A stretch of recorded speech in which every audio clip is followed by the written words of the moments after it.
next day. All right, things to do. A new clutch hardline. I also need new brake line for the rear axle, the new rear axle.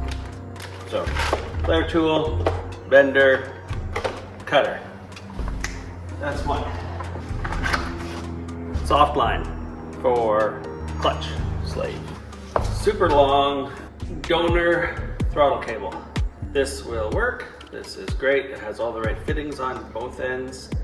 Pound this guy off, cut it down to the length you need, and there you go. This is off like a FJ 70, 60, actually 60? No, 90, 80? I don't know, some kind of Land Cruiser. It's long. Google it. What else? Oh yes, absolutely indeed. What else? Shifter and rebuild kit should all be correct parts from, where did this come from? Oh, it's repack.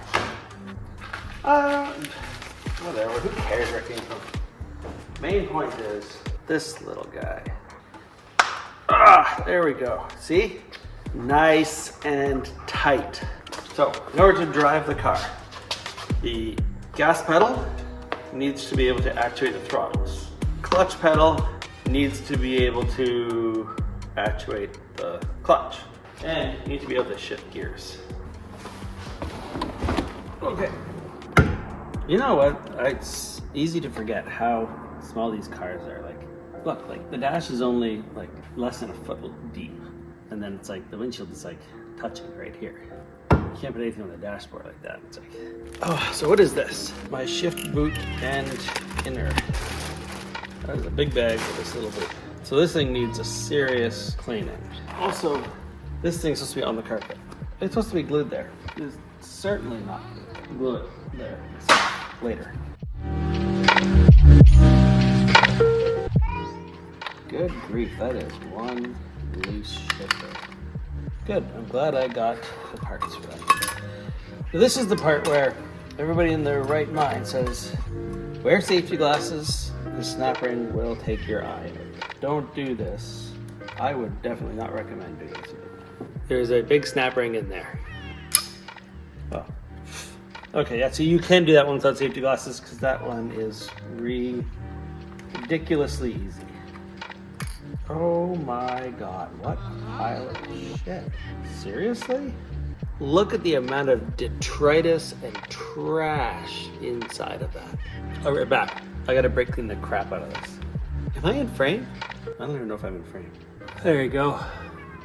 Nice and spotless. Where's my little brake clean straw? Oh, okay, everybody.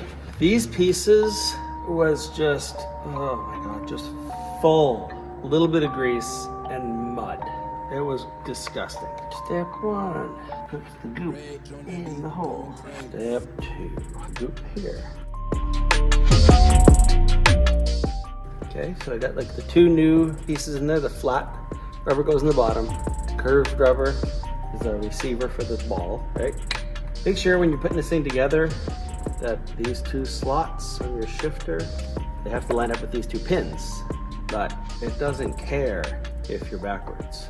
So make sure the bump is forwards. That's all I have to say about that. Ample grease. I'm just gonna put grease in the top part. The ball fall, little piece fall, yeah. Shifter tips backwards, bump goes forwards. Now it's in. So this is gonna be the tricky part, is because snap ring has to go back on. So the snap on pry bar. Nice, now, very little to no play. Okay, crap. You know what I just realized? I don't have a shift knob. Doesn't prevent me from driving it, but this is another problem. I don't have a horn button. I have the mechanism. You go honk, honk, honk, honk, but there's no pad. Ew, these are not my gloves. Nothing grosser than finding gloves that aren't yours in your car. Like dirty ones. Okay, here we go. Okay, 1, 2, 3, 4. Oh, look at these other things. Get back in there. Stupid. Are you stupid or something?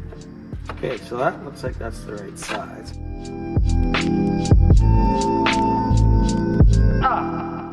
Now, gasket material I like to use is the really old, almost empty bottle. Loctite 515. It says gasket eliminator flange sealant. Often I just like to rub this on the gasket, just a little coating. But I've used this several times alone, like no other gasket material. And it doesn't harden up, which is weird. Like it does this weird thing where it kind of firms up where there's pressure. But I've used it on a differential case going into an axle housing, only this, and bolted it up, not a drop. And that's like submerged, right? Like that's like at the bottom of the differential, there's like inches of oil on top of that. So it really does a good job of filling in those gaps. Always stays a little bit gummy, a little bit tacky. Let's get that guy stuck on there. Now, this guy's gonna come in.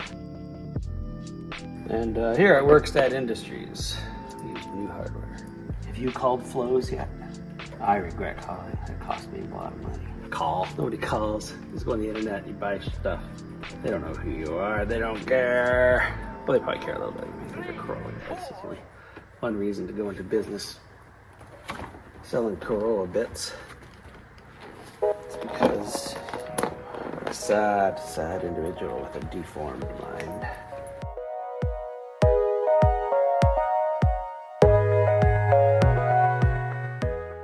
Man, it feels so good.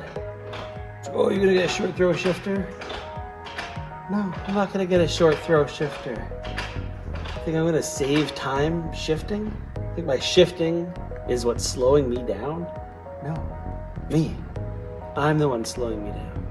And probably the 79 horsepower this thing puts to the wheels. It's also a large factor in what's slowing me down, not how fast I can go. Is it Jackie Chan? I'm doing the accent today. How can I not do it with the accent? Either way, I don't care. This feels great. Click, click. D-dents feel all good. Okay, well, look, I gotta drink more coffee. You don't really notice it until you like put your hand right to your face. I still have brake clean in my gloves.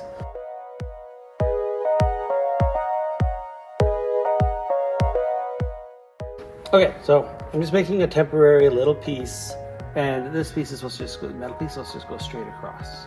But they cut it down here so the auto shifter would fit. So I'm just gonna temporarily fill that gap. I'm not gonna drive it in the rain or anything, I'm gonna keep it dry. So weird, but temporarily just keep a splash guard there just so that I don't end up getting a ton of water in here. And also, like I said, I'm not gonna drive it in the rain. It's just temporary. Temporary. Nothing more permanent than temporary.